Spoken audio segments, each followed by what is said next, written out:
तो ये जो दो तस्वीरें हम आपको दिखा रहे हैं, अलग अलग तस्वीरें दिखा रहे हैं, ये हम बार बार आपसे यही कह रहे हैं कि शुभ संकेत है ये इस तरीके की तस्वीरें। और इस वक्त कांग्रेस विधायक दल की जो बैठक है वो शुरू हो चुकी है। सीएमआर में तमाम जो कांग्रेस के विधायक हैं वो इस बैठक में मौजूद हैं। मुख्यमंत्री अशोक गहलोत, सचिन पायलट, गोविंद सिंह डोटासरा, केसी वेणुगोपाल, रणदीप सुरजेवाला, प्रभारी अविनाश पांडे सभी इस बैठक में मौजूद हैं। ये विक्ट्री साइन करते हुए तस्वीरें तो पिछले कई दिनों से, महीनों भर से जिस तरीके से विवाद चल रहा था उस विवाद का पटाक्षेप हो गया और ये तस्वीर सामने आई, शुभ संकेत के तौर पर नजर आई। कल से विधानसभा का सत्र शुरू होने वाला है, उसको लेकर यहां पर आगामी जो रणनीति है वो बनाई जा रही है।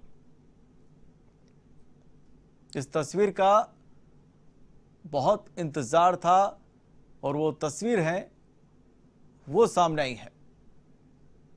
हालांकि मुख्यमंत्री अशोक गहलोत ने सुबह इस बारे में ट्वीट कर दिया था कि हमें सभी पुरानी बातों को भूलना चाहिए, मिलजुल कर काम करना चाहिए। ये राजस्थान की राजनीति के लिए, राजस्थान के लोगों के लिए, सभी के लिए बेहतर होगा। इस समय कोरोना काल चल रहा है, प्रदेश में लगातार मामले बढ़ रहे हैं, हमें उसका डटकर मुकाबला करना होगा और इसका मुकाबला हम तभी कर सकते हैं जब हम सब एक हों। ये मुख्यमंत्री अशोक गहलोत की, जिसको कहना चाहिए दूरदर्शिता, जिसको कहना चाहिए वो उन्होंने देखी और उसी का यहां पर परिणाम ये रहा कि जितने दिनों से कि जो पटाक्षेप चल रहा था, विवाद चल रहा था, उसका पटाक्षेप हो चुका है इन तस्वीरों के माध्यम से।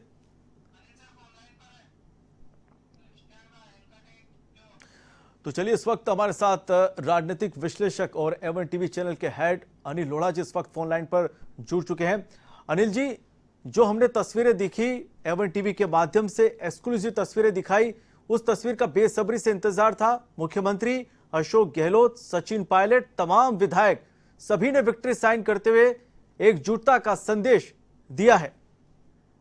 देखिए, एक तो राजस्थान की जनता इस वक्त राहत की सांस महसूस ले रही होगी जी, कि ऐसे कोरोना काल में जब पूरा देश, दुनिया, पूरा प्रदेश एक भारी विपदा में फंसे हुए हैं जी, और राजस्थान की सरकार पूरी ताकत से उससे लड़ रही थी कोरोना से, ऐसे समय में एक राजनीतिक अस्थिरता पैदा की गई और उस राजनीतिक अस्थिरता की वजह से सरकार का ध्यान भी बटा। एक महीने तक कांग्रेस के 100 विधायकों को बाड़ेबंदी में रहना पड़ा। ये 18-19 विधायक भी और 3 निर्दलीय भी दिल्ली, हरियाणा वहां फंसे रहे और अब विक्ट्री साइन कर रहे हैं। अब हालांकि इस पर प्रतिक्रिया तो क्या व्यक्त की जाए। जी, तस्वीरों के माध्यम, तस्वीरें काफी कुछ बोलती हैं। हाँ, आज बोल रही हैं, कल भी ऐसा ही बोलती रहे। जी, ये शुभकामना भी देनी चाहिए और ये अपेक्षा भी करनी चाहिए, क्योंकि राजनीति में स्थायी दोस्त और स्थायी दुश्मन नहीं होते जी, और राजनीति बदलती रहती है, समीकरण भी, तेवर भी, अंदाज भी। और कैसे कोई चैनलों पर कहता रहा, सोशल मीडिया पे कहता रहा कि सरकार का मतलब गहलोत की गुलामी, कांग्रेस का मतलब, और वो वापस आ जाए, सुबह का भूला शाम को घर आ जाए, जी, ये कह दिया जाए और फिर एक होके बैठ जाए एक जाजम पर। इतनी दूरी क्यों हुई? मैं एक शेर याद करना चाहता हूँ इस वक्त पे, अपने दर्शकों को सुनाना चाहता हूँ। दुश्मनी जम के करो पर इतनी गुंजाइश रहे, फिर कभी एक जगह हो तो शर्मिंदा ना होना पड़े। तो अब आज फिर सब एक जगह हो गए हैं। उम्मीद करनी चाहिए कि वो दृश्य, परिदृश्य दोबारा देखने को नहीं मिलेगा राजस्थान की जनता को, और सरकार को गिराने का कोई मंसूबा किसी के जेहन में अब नहीं रहेगा।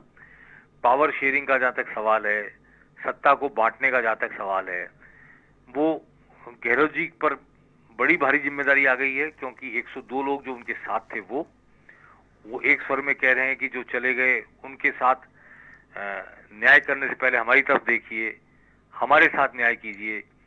और उन 102 में से पता नहीं कितने मंत्री बनने के इच्छुक होंगे, कितने और पद पाने के इच्छुक होंगे, और उनको अपनी लॉयल्टी के बदले पुरस्कार चाहिएगा। तो वो उस पुरस्कार में क्या पा सकेंगे और क्या गहलोत जी दे सकेंगे, ये यक्ष प्रश्न सबके सामने है।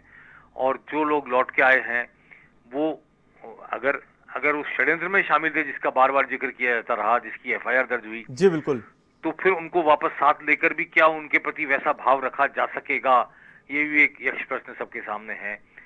तो कांग्रेस पार्टी एकजुट हो गई, विधायक दल एकजुट हो गया, सुकून की बात है राजस्थान की जनता के लिए, राजस्थान की राजनीति के लिए। और नौकरशाही भी अगर ऐसे विवाद चलते रहते हैं तो बेलगाम हो जाती है और नौकरशाही ढंग से काम नहीं करती है। तो अब नौकरशाही को ये संदेश जाएगा कि सरकार मजबूत है, स्थायी है, गहलोत जी का नेतृत्व स्थायी है, हमेशा बना रहने वाला है 5 साल तक, 4.5 साल 3.5 साल जो बचे हैं उसमें।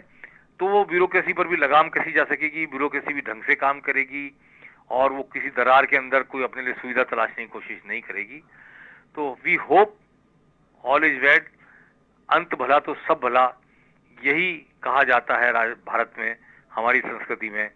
तो ये अगर अंत है तो एक सुखांत है, और इस सुखांत के लिए हम सब राजस्थान वासी इन दोनों बड़े नेताओं के आभारी हैं और देश के कांग्रेस आला कमान के भी आभारी हैं कि उन्होंने समय पर इंटरवीन करके और एक रास्ता बनाया साथ चलने का दोनों के। अब इस रास्ते पर दोनों कितना साथ चलते हैं और किस तरह एक दूसरे के कदम से कदम मिलाकर आगे बढ़ते हैं, ये आने वाला वक्त बताएगा। आज ये प्रश्नवाचक चिन्ह है और किसी भी राजनीतिक विश्लेषक के लिए, पर्यवेक्षक के लिए, जनता के लिए भी ये सवालिया निशान है कि जो लड़ाई आज खत्म होगी बताई जा रही है वो वाकई खत्म हो गई हो और उसकी कोई छाया, उसका कोई छोटा बहुत अंश भी भविष्य की राजनीति में देखने को ना मिले, यही कामना हम सब लोग कर सकते हैं। बिल्कुल अनिल जी, शुभ तस्वीरें हैं ये राजनीति के हिसाब से। कल से विधानसभा का सत्र भी शुरू होने वाला है और विपक्ष की तरफ से इस तरीके की विपक्ष जब इन तस्वीरों को देख रहा होगा तो निश्चित तौर पर उसके लिए इतना आसान नहीं होगा सरकार को घेरने के लिए। देखिए, प्रतिपक्ष का काम तो सरकार को घेरना है, किसी मुद्दे पे घेरे सरकार को, वो घेर सकते हैं, फोन टेपिंग की बात भी कर सकते हैं, कोरोना की बात भी कर सकते हैं, टिड्डी दल की बात भी कर सकते हैं, तमाम तरह की बातें हैं, अतिवृष्टि अनावृष्टि, कई तरह की बातें हैं, प्रतिपक्ष के लिए हमेशा रहती है। कोई भी प्रतिपक्ष में हो, सनातन बात चलती है, ये प्रतिपक्ष में हो तो वो प्रतिपक्ष में हो तो प्रतिपक्ष की भाषा हमेशा एक जैसी रहती है, सत्ता पक्ष की भाषा हमेशा एक जैसी रहती है, पार्टी कोई भी हो। लेकिन जनता के मुद्दे उठाए जाएं, जनता की तकलीफ को खत्म करने की कोशिश की जाए, उस पर एक सीरियस एफर्ट हो, सीरियस निगाह डाली जाए। और खास तौर पर इस वक्त मुख्यमंत्री के सामने सबसे बड़ी चुनौती है कोरोना के वजह से जो बाजार खत्म हो गया है, जी बिल्कुल, जो मंदी आ गई है, जो बेरोजगारी फैल रही है, और कोरोना की वजह से ही नहीं बल्कि टिड्डी दल के हमले की वजह से भी जो हालात खराब हुए गांव में, कैसे सबको रिहेबिलिट किया जाए, कैसे सबकी रोजी रोटी का इंतजाम किया जाए, कैसे बाजार को ठीक किया जाए, उठाया जाए, और राजस्थान की जनता को कैसे सुकून प्रदान किया जाए, कैसे बेरोजगारी से लड़ा जाए जो फैल रही है कोरोना काल में। ये बहुत सारी चुनौतियां इस सरकार के सामने हैं और मैं समझता हूं किसी को भी अच्छा नहीं लग रहा होगा कि ऐसे चुनौतीपूर्ण वक्त में वो इस होटल में और वो दिल्ली के हरियाणा के होटल में कैद होकर रहे, जनता से दूर रहे, और जनता को भी लगा कि हमारे सवालों से इनको कोई लेन देन नहीं, सरकार को बनाए रखना या सरकार को गिराना लक्ष्य बन गया। जनता को विश्वास दिलाना पड़ेगा कि हमने जो कुछ भी किया वो लोकतंत्र बचाने के लिए किया है, और लोकतंत्र बचाने का उद्देश्य यही था कि हम जनता के लिए वास्तव में सेवक बनकर काम करें, वास्तव में उसकी सब तकलीफों को, प्रॉब्लम्स को एड्रेस करें, उनका निराकरण करें, उन्हें राहत प्रदान करें, और जनजीवन को सुलभ बनाने के लिए, जनजीवन को वापस सहज बनाने के लिए सरकार को एक कंटीले मार्ग पर चलना पड़ेगा, और उसकी क्या तैयारी है आने वाला वक्त बताएगा। लेकिन फिलहाल ये राजनीतिक संकट खत्म हुआ, ये राजनीतिक ऊहापोह खत्म हुई, और एक निश्चिंत होकर विधानसभा की बैठक कल की जा सकती है, और सत्र के बाद में आगे सरकार की वर्किंग और सरकार की जो डेलिब्रेशंस हैं और सरकार की जो परिणाम देने हैं, सरकार को, जनता को नतीजे देने हैं, वो नतीजे किस तरह सरकार देगी ये चुनौतीपूर्ण होगा। और मैं समझता हूँ अशोक गहलोत का मुख्यमंत्री के रूप में एक मजबूत नेतृत्व और राजनीतिक योद्धा के रूप में जो रूप सामने आया है, उस रूप के बाद में पूरे देश में अशोक गहलोत की, मैं समझता हूं कि छवि बहुत जबरदस्त बिल्टअप हुई है, बहुत जबरदस्त बनी है। कांग्रेस के मुख्यमंत्री में नहीं, कांग्रेस के सारे नेताओं में वो इस वक्त अग्रणी योद्धा के रूप में एस्टेब्लिश हो गए हैं, और इस योद्धा की उनकी छवि के बाद में अब मैं समझता हूं कि देश के नक्शे पर भी उनको एक बड़े कामयाब लीडर के रूप में, बड़े संघर्षशील लीडर के रूप में, बड़े रणनीतिकार के रूप में देखा जाने लगेगा, और कांग्रेस की आगे की राजनीति में उनका एक योगदान होगा, भूमिका होगी पूरे देश में, ऐसा मानना चाहिए। जी चलिए, इस तमाम जानकारी के लिए और हमसे जुड़ने के लिए आपका बहुत शुक्रिया। तो हमारे साथ राजनीतिक विश्लेषक, चैनल हेड अनिल लोढ़ा जी यहाँ पर जुड़े हुए थे और अपनी बात रख रहे थे।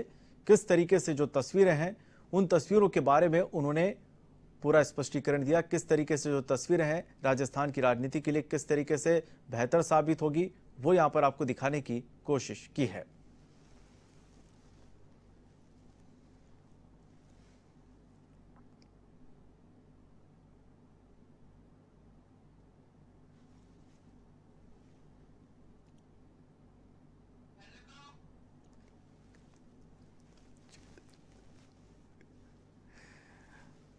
तो कांग्रेस विधायक दल की जो बैठक है वो इस वक्त सीएमआर में चल रही है। तमाम कांग्रेस के जो विधायक हैं, तमाम बड़े जो नेता हैं, वो इस बैठक में मौजूद हैं।